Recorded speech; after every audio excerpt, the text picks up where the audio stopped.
Jake Morrison stared at the screen in front of him. The numbers made no sense. His ship, the Liberty, had been exploring this part of space for 3 months. They were supposed to find new planets, maybe some asteroids worth mining. Instead, they found something that changed everything. "Captain, you need to see this," Lisa Taylor called from her station. She was the ship's science officer, smart as they come and twice as careful. If Lisa was excited about something, it was worth paying attention to. Jake walked over to her workstation. The screen showed wave patterns all jumbled up like a child's drawing. But Lisa saw something he didn't. "It's a message," she said, pointing at the waves. "Someone's been sending this signal for a very long time, maybe hundreds of years." Pete Collins looked up from his engineering console. "How long is very long?" Lisa checked her numbers again. "Best guess? 300 years. Someone has been calling for help for 3 centuries, and nobody answered." The bridge went quiet. Jake felt something cold in his stomach. 300 years of calling for help, and nobody came. He thought about Earth, about his family back home. What if Earth was in trouble and nobody answered their calls? "Can you understand the message?" Jake asked. Lisa nodded and pressed a button. The speakers filled with the most beautiful and sad sound Jake had ever heard. It was like music, but sadder than any song he knew. The voice, if it was a voice, sang notes that made him want to cry. "What are they saying?" Pete asked quietly. Lisa worked on her computer for several minutes. Slowly, words appeared on the screen. "We are dying. Please help us. The devourers come. They eat our worlds. They eat our people. We have nowhere to run. Please, anyone, help us." The message repeated over and over. The same plea in the same beautiful broken voice. "Where is it coming from?" Jake asked. Amy Rodriguez, their navigator, checked her instruments. "About 12 light years from here. There's a star system with 7 planets. The signal comes from the 3rd planet." Jake looked around his bridge. These people trusted him to make the right choices. Earth Command had sent them out here to explore, not to get involved in alien wars. But how could he ignore a cry for help that had been going on for 300 years? "Tony," he called to their communications officer. "Can you trace other signals in that area? See if anyone else got this message?" Tony Hughes worked at his station for 20 minutes. When he looked up, his face was pale. "Captain, everybody got this message. I can see signal traces from at least 30 different civilizations. They all heard it. And none of them answered. Not one." The bridge was silent again. Jake thought about what kind of galaxy they lived in. 30 civilizations heard someone crying for help, and all of them just ignored it. He thought about his daughter back on Earth. What would he want someone to do if she was in trouble? "Amy, set course for that system," Jake said. "Sir, we don't have orders to—" "I'm giving you orders now. Set the course." Lisa looked worried. "Captain, we don't know what we're flying into. These devourers could be dangerous." Jake smiled, but it wasn't a happy smile. "Lisa, we're humans. We're probably the most dangerous thing in this part of space." Pete laughed. "He's got a point. Remember the Martian War? Humans don't give up easy." Jake made his decision. "Tony, prepare a message." "What kind of message, sir?" "Tell them help is coming. Tell them Earth heard their call." Tony looked confused. "But sir, we're just one ship. What can we do against something that scared 30 other civilizations?" Jake thought about Earth's history. Humans had been fighting each other for thousands of years. They had learned how to win wars that seemed impossible. They had learned how to fight when everyone said they couldn't win. Maybe that made them the right people to answer this call. "Send the message, Tony. Tell them humans are coming." The message went out across space, racing toward the dying world at the speed of light. It was simple and short, but it carried something that had been missing from this part of the galaxy for a very long time. Hope.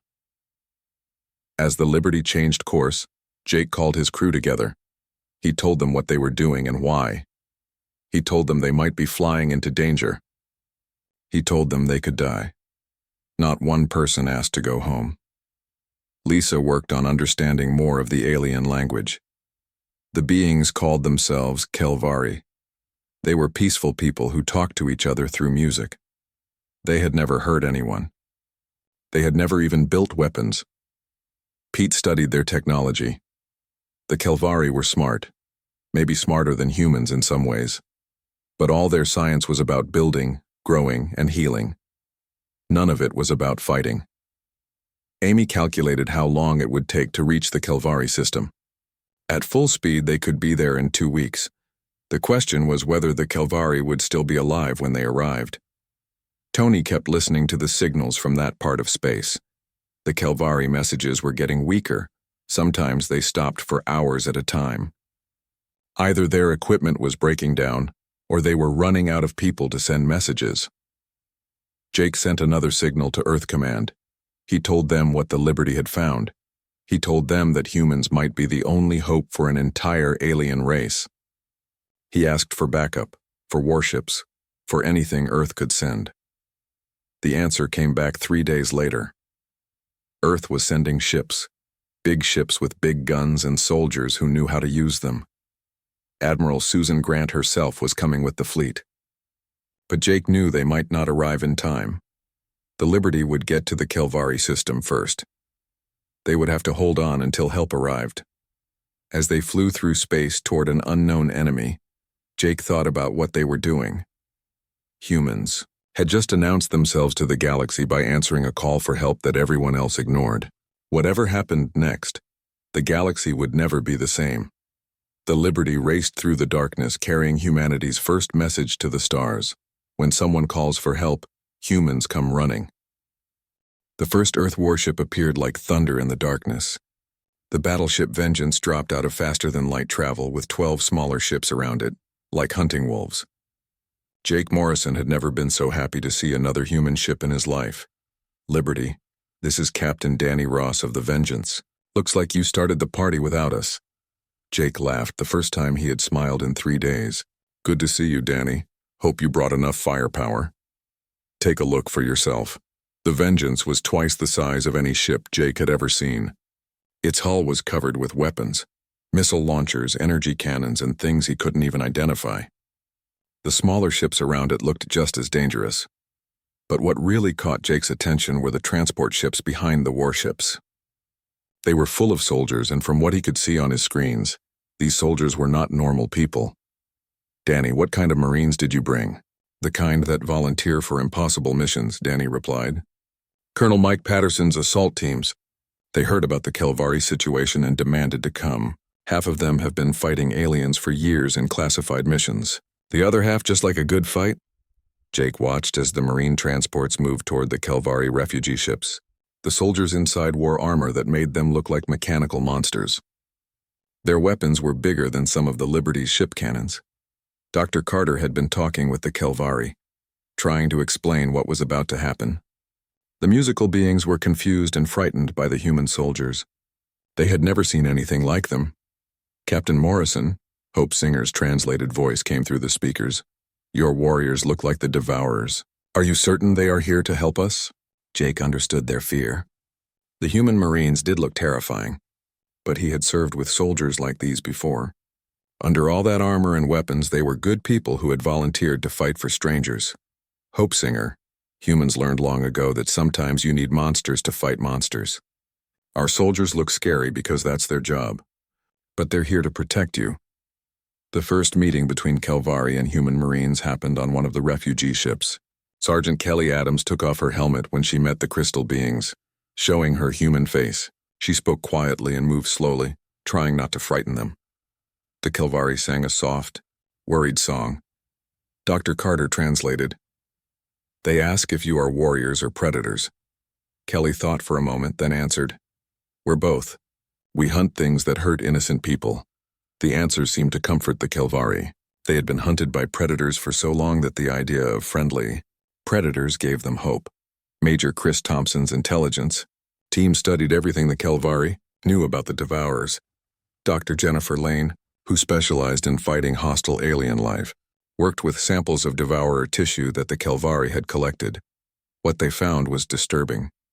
The Devourers were not just eating the Kelvari worlds, they were evolving. Each planet they consumed gave them new abilities, new defenses, new ways to hunt. These things have been traveling through space for millions of years, Dr. Lane explained to the assembled officers. They've eaten thousands of different civilizations. Every time they face a new weapon or tactic, they adapt to it.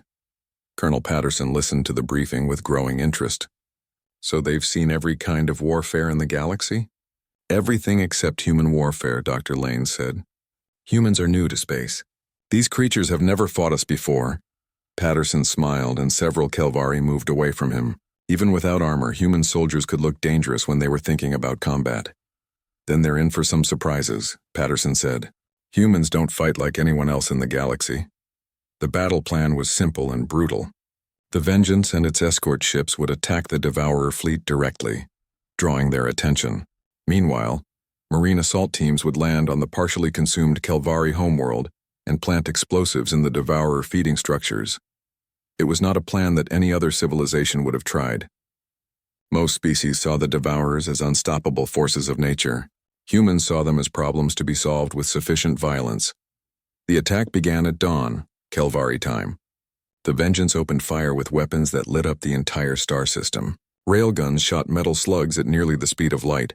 Fusion missiles burned hotter than most stars. Energy weapons cut through Devourer bioarmor like it was paper.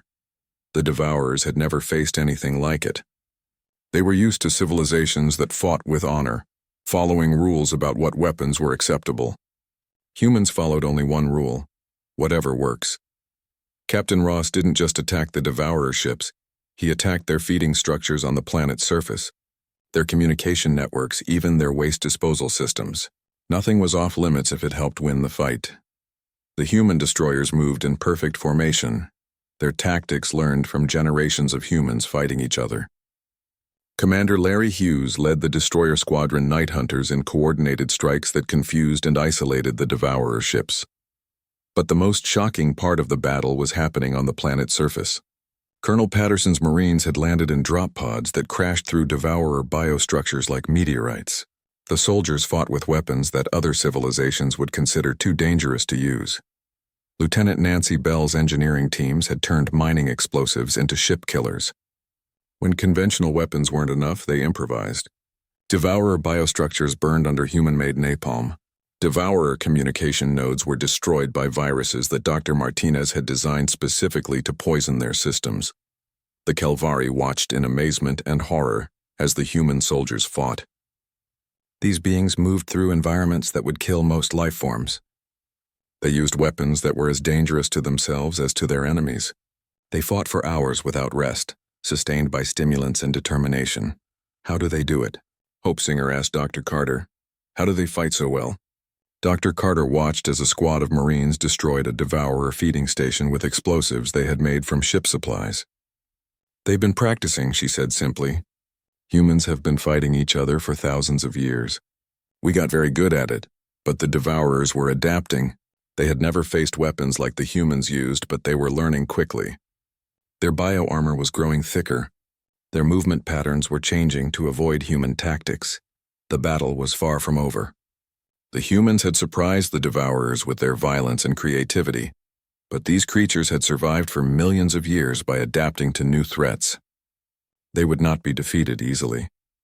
As the first day of fighting ended, Jake Morrison looked at the tactical displays.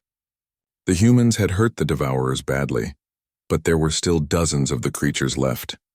And somewhere in the darkness beyond the star system, sensors showed more Devourer ships approaching.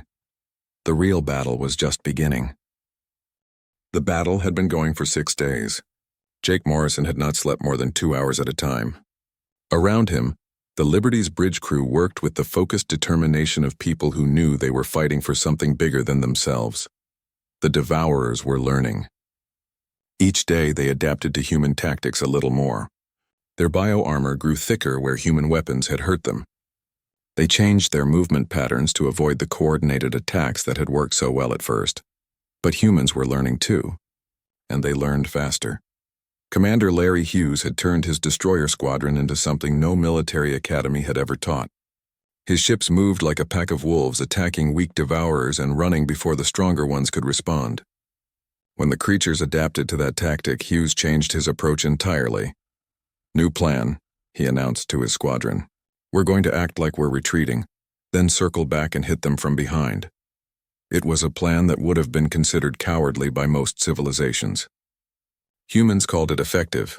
The Kelvari refugees watched the human fleet fight with growing amazement. These strange, violent beings from a distant world had come to save people they had never met.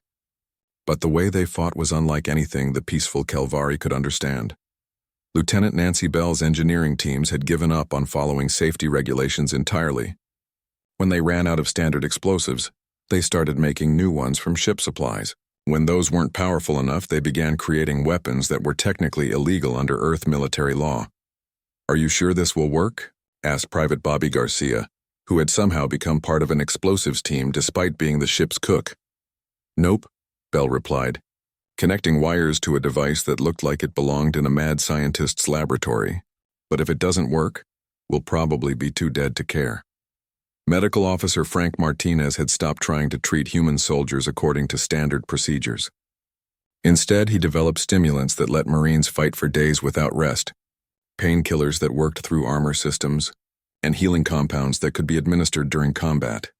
"Doc, is this stuff safe?" Sergeant Kelly Adams asked as Martinez injected her with something that glowed blue.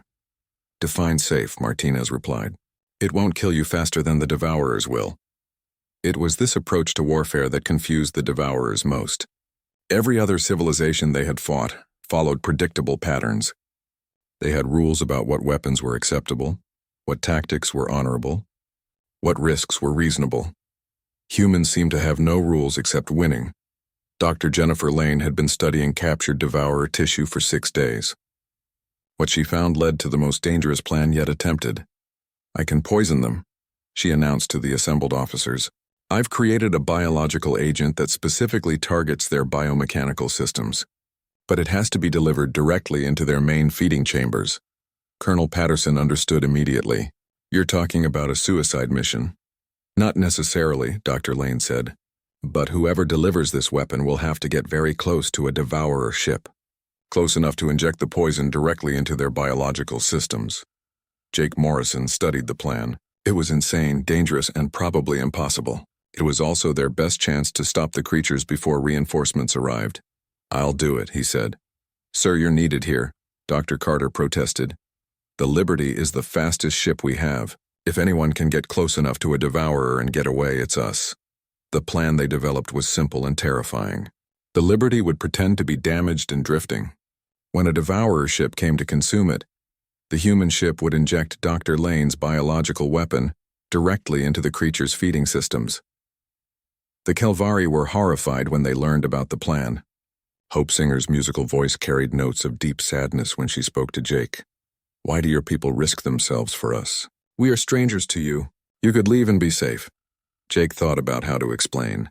The Kelvari were peaceful beings who had never understood the human concept of warfare. How could he make them understand that sometimes the only way to protect innocent people was to become something dangerous yourself? "Hope Singer, humans learned something long ago. If good people don't fight evil, then evil wins. We can't let that happen." The largest Devourer ship was the size of a small moon. It had been feeding on the Kelvari homeworld for months, growing larger and stronger with each passing day. This was the creature they would target. The Liberty approached the monster ship slowly, its engines barely running. To Devourer sensors, it looked like a damaged vessel drifting helplessly through space. The creature took the bait. Massive feeding tentacles reached out from the Devourer ship, each one larger than the Liberty itself. Jake watched them approach and waited until the last possible moment. "Now," he shouted. The Liberty's engines roared to life. But instead of running away, the ship dove directly toward the Devourer's feeding systems. Rick Johnson fired every weapon they had not to damage the creature, but to open holes in its bioarmor. Dr. Lane's biological weapon shot out from specially modified missile launchers. The poison spread through the Devourer's systems like fire through dry grass. The creature's scream shook the entire star system. Every ship, human and Kelvari, felt the vibrations through their hulls. The massive Devourer began to convulse, its feeding tentacles thrashing wildly. But the Liberty was too close. One of the dying creature's tentacles struck the human ship, sending it spinning out of control toward the Kelvari homeworld. Hull breach on decks 3 and 4, Pete Collins reported. Engine damage. We're going down. Jake made the hardest decision of his life. All hands to escape pods. Evacuate the ship. Sir, what about you? Lisa Taylor asked. Someone has to make sure we hit the right target, Jake replied. If this ship crashes into a Kelvari city, I'll never forgive myself. His crew refused to leave without him. Together they guided the dying Liberty away from populated areas and toward an empty ocean. The ship hit the water like a falling star, but its crew survived. As rescue ships pulled them from the wreckage, Jake looked up at the sky. The largest Devourer ship was breaking apart, its biological systems poisoned beyond repair. Smaller Devourers were already fleeing the system, their collective intelligence recognizing a threat they could not adapt to fast enough. Dr. Carter helped Jake to the medical bay of a rescue ship. Captain, we did it. The Devourers are retreating. Jake nodded, but he was already thinking about the future. Helen, this was just one fleet. There are probably thousands more out there. Then we'll fight them too, she said simply. That's what humans do. The battle for the Kelvari homeworld was over, but Jake knew it was just the beginning. Humanity had announced itself to the galaxy in the most dramatic way possible, by answering a call for help that had gone unanswered for 300 years. The universe would never be the same. And somewhere in the darkness between stars, other voices were beginning to call for help, knowing now that someone would answer. 6 months after the battle, Jake Morrison stood on the observation deck of the New Earth station orbiting the Kelvari homeworld. The planet below was healing. Where the Devourers had stripped away forests and cities, new growth was beginning. The Kelvari were rebuilding, but they were not alone. Human engineers worked alongside Kelvari crystal shapers, combining technologies that had never been mixed before. Dr. Carter's medical station had become a center for treating both species, learning how human and Kelvari biology could work together. The most amazing change was in the Kelvari themselves. They were still peaceful beings who spoke in musical voices, but they had learned something from humans. Hope Singer now wore a device that could translate her songs into human words instantly. More importantly, she had started asking questions about human military tactics. Jake Morrison, she sang during one of their regular meetings, teach us about fighting. Jake was surprised. Hope Singer, you're peaceful people. Fighting isn't in your nature. Neither was dying, she replied. The Devourers taught us that sometimes peace is not enough. Your people taught us that those who can fight should fight for those who cannot. The request had come from the Kelvari Council after much debate. They did not want to become warriors, but they wanted to understand how to defend themselves and others. More importantly, they wanted to help humanity answer the calls for help that were now coming from across the galaxy. News of the human victory had spread faster than any ship could travel. Every civilization that had ignored the Kelvaries, police for centuries, now wanted to know about these strange, new beings who actually answered distress calls. Admiral Susan Grant had been promoted to head of Galactic Affairs, a job that hadn't existed before humans entered the larger universe. Her office received dozens of messages every day from civilizations requesting human assistance. Admiral, her aide reported during the morning briefing, we have 17 new requests for help. 3 are from civilizations facing devourer attacks. 5 are dealing with various types of raiders and pirates. The others are asking for help with natural disasters, plague outbreaks, and political situations. Grant studied the list. Earth had only 12 active battle fleets, and they were already stretched thin helping other worlds. But she had learned something important about human nature during the Kelvari crisis. When humans heard someone calling for help, they found a way to respond. Approve them all, she said. We'll figure out how to manage it. The first major test of humanity's new role came from an unexpected source. The dolphins of Kepler 442b were an aquatic civilization that had been enslaved by the Syndicate, a criminal organization that traded in sentient beings across multiple star systems. The dolphins had been sending distress signals for 2 years. Every other civilization ignored them because fighting the Syndicate was too dangerous and not profitable enough. Captain Danny Ross, now commanding a small fleet of warships, received the mission to liberate the dolphin homeworld. His response was typically human. We don't negotiate with slavers. The battle for Kepler 442b lasted 3 days. The Syndicate had better ships and more experience, but they had never fought an enemy that considered slavery a personal insult. Human Marines fought with a fury that shocked even their own officers. Sergeant Kelly Adams, leading an assault on a syndicate prison complex, summed up the human attitude perfectly when a captured slaver asked why humans cared about alien dolphins. "Because they asked for help," she replied. "That's all the reason we need." The liberation of the dolphins created a template for human military intervention. Unlike other galactic civilizations, humans didn't ask what they would gain from helping.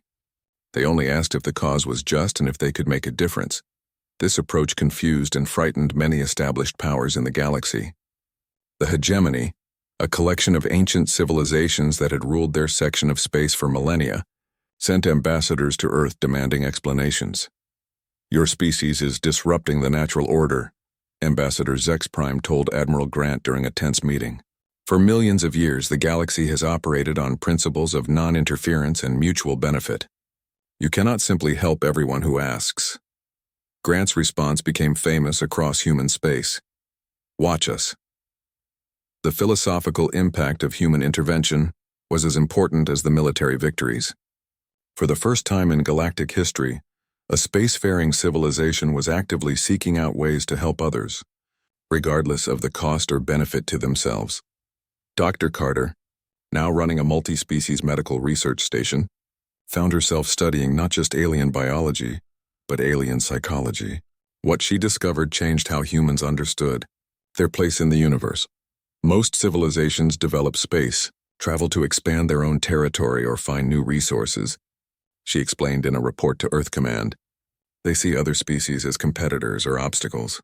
Humans are apparently unique in developing space travel partly to help others. This difference showed most clearly in how humans approached first contact with new species. While other civilizations followed complex protocols designed to assess threats and opportunities, humans usually started by asking if the new species needed help with anything. The insectoid hives of Proxima Centauri learned this when human explorers discovered their worlds were being strip-mined by automated machines, left behind by a long-dead civilization. The machines had been slowly destroying hive worlds for centuries, but the insects couldn't figure out how to stop them. Lieutenant Commander Rick Johnson, now captain of his own ship, found the solution in typically human fashion. Instead of trying to reprogram the machines or negotiate with them, he simply blew them up. "Sometimes the elegant solution is also the simple solution," he reported to his superiors. But the most important change was happening on Earth itself. Humanity had discovered that they were not alone in the universe, and more importantly, that they had something unique to offer. The knowledge that other civilizations had ignored centuries of calls for help, while humans immediately responded, filled people with a strange mixture of pride and responsibility. Jake Morrison, now Earth's first ambassador to the galactic community, spent his time traveling between worlds and learning about the various crises that had been ignored for decades or centuries. Each trip reinforced his belief that humans had stumbled into a role they were uniquely suited for. "We're not the smartest species in the galaxy," he told a gathering of human military officers. "We're not the most advanced or the most peaceful, but we might be the only ones who hear someone crying for help and think our first response should be, 'How can we help?' Instead of, 'What's in it for us?'" The Kelvari had become humanity's strongest advocates in galactic politics. Hope Singer, now serving as their representative to the Galactic Council, used her musical voice to tell the story of human intervention to anyone who would listen. Her songs had become famous across civilized space. The most popular was called the Song of the Answered Call, which told how humans had responded to pleas that had echoed, unanswered for 3 centuries. But perhaps the most significant change was in the galaxy's understanding of what civilization meant. Before humans arrived, advanced civilizations were measured by their technology, their territory, or their wealth. Now, more and more species were asking a different question. When someone calls for help, do you answer? The Devourers still roamed the dark spaces between stars, and humanity continued to hunt them wherever they appeared. But the creatures no longer seemed unstoppable. Other civilizations were beginning to copy human tactics, learning that monsters could be fought if you were willing to become a little monstrous yourself. Late at night, sitting in his quarters above the Kelvari homeworld, Jake often thought about that first distress signal the Liberty had discovered. 300 years of unanswered calls for help, And then humans had arrived and everything changed. The galaxy was still a dangerous place full of threats and tragedies. But now, when someone called for help in the darkness, they knew that somewhere among the stars, humans were listening, and humans always came running. The Liberty dropped out of faster-than-light travel at the edge of Kelvari space. What Jake Morrison saw on the main screen made his blood run cold. Ships filled the darkness. Not human ships or any ships he had ever seen in databases. These looked like they were alive, growing and moving like massive animals in space. They were huge, some as big as small moons, and they were eating a planet. My God, Lisa Taylor whispered. She was recording everything, trying to understand what they were seeing. Captain, those things are literally consuming the planet. The entire surface is being stripped away. Amy Rodriguez checked her navigation instruments. Sir, I'm reading 7 planets in this system. 3 of them are completely gone. Just empty space where they used to be. Jake felt sick. 3 entire worlds gone. How many people had lived on those planets? How many had died calling for help that never came? Tony, are you picking up any Kelvari signals? Tony Hughes worked frantically at his station. Yes, sir, but they're weak. I'm getting distress calls from refugee ships. They're running from the 4th planet. Put it on screen. The image changed to show smaller ships, beautiful and delicate like crystal sculptures. They moved in graceful patterns, but Jake could see they were damaged.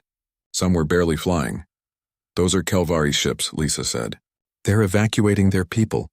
Dr. Helen Carter, the ship's medical officer, looked up from her station. Captain, I'm reading life signs from those ships. Thousands of them, but some of the ships are losing power. Jake made his decision quickly. Amy, take us to the refugee ships. Tony, open a channel. Sir, we don't know how to talk to them yet, Tony said. Lisa's been working on their language for 2 weeks. Lisa, can you try? Lisa took a deep breath. She had studied the Kelvari messages, learned their musical language. She spoke into the communicator, her voice trying to copy their singing patterns. The response was immediate. Every Kelvari ship turned toward the Liberty. The singing that came back was so beautiful and so full of hope that several crew members started crying. What did they say? Jake asked. Lisa wiped tears from her eyes. They said, "The song of hope in the darkness has come. They're calling us the ones who answered the long song." Dr. Carter worked to establish better communication. The Kelvari leader's name was impossible for humans to pronounce, but it meant something like Hope Singer in Dark Times. Through musical translation, Hope Singer told them what had happened. The Devourers had come from outside the galaxy. They were not really alive and not really machines, but something in between. They ate everything. Plants, animals, metals, even the rocks and soil. When they finished with a world, nothing was left but empty space. They've been coming for 5 years, Lisa translated. The Kelvari tried to fight, but they don't know how. They never built weapons. They tried to hide, but the Devourers always find them. Lieutenant Commander Rick Johnson, the Liberty's tactical officer, studied the enemy ships through the ship's sensors. Captain, these things are massive. Our weapons might hurt them, but we'd need a lot more firepower to stop them. Jake nodded. How long until the Earth fleet arrives? Amy checked her calculations. Admiral Grant's ships are still 5 days out, maybe 6. Jake looked at the Kelvari refugee ships struggling to escape. Some of them would not last 5 more days. He thought about his orders from Earth Command about staying safe and not taking risks. Then he thought about Hope Singer and her people dying while help was only days away. Rick, how many Devourer ships are there? I count about 50 in this system, sir. But there might be more we can't see. Can we hurt them? Rick smiled, and it was not a nice smile. Sir, we're human. We can hurt anything. Jake made his decision. Tony, send a message to the Kelvari ships. Tell them to get behind us. We're going to buy them some time. Sir, Dr. Carter said quietly, we're 1 ship against 50. That's not very good odds. Helen, humans have been beating bad odds for thousands of years. Besides, we don't have to win. We just have to survive until the cavalry arrives. The Liberty moved toward the Kelvari homeworld. The planet was half gone, its surface being stripped away by the Devourer ships. Jake could see the things moving across the land like a disease, eating everything in their path. Rick, target the smallest Devourer ship. Let's see what our weapons can do. The Liberty's missiles shot out across space, followed by energy beams that could cut through steel like paper. The weapons hit the Devourer ship, and for a moment, nothing happened. Then the creature screamed. It was a sound that came through space itself, a noise like metal being torn apart, mixed with the cry of a dying animal. The Devourer ship turned toward the Liberty, and Jake could see it was hurt. Green fluid leaked from wounds in its surface. "We can hurt them," Rick said with satisfaction. "They're not invincible." But now all the Devourer ships were turning toward the Liberty. Jake realized he had just made himself the target of 50 monsters that could eat planets. Amy, evasive maneuvers. "Rick, keep firing. Tony, send a message to Earth. Tell them we've made contact with the enemy." The battle began. The Liberty was fast and small compared to the Devourers, but there were so many of them. Jake watched as massive tentacles reached for his ship, each one bigger than a skyscraper. "They're trying to grab us," Amy said, spinning the ship away from a Devourer's reach. "Don't let them," Jake said. "If they catch us, we're dinner." For 6 hours, the Liberty played a deadly game of keep away. They would dart in, shoot at a Devourer, then run before it could catch them. Slowly, they were leading the creatures away from the Kelvari refugee ships. Dr. Carter worked with Hope Singer to understand more about the Devourers. What she learned was terrifying. The creatures were not just eating the Kelvari worlds, they were learning from them. Each planet they consumed made them smarter and stronger. "Captain," she said during a brief break in the fighting, "these things have been traveling through space for millions of years. They've eaten thousands of civilizations. They know every trick, every weapon, every defense that's ever been tried." Jake thought about that as he watched another Devourer ship move toward them. Every trick had been tried, except human tricks. "Helen, did any of those civilizations fight like humans?"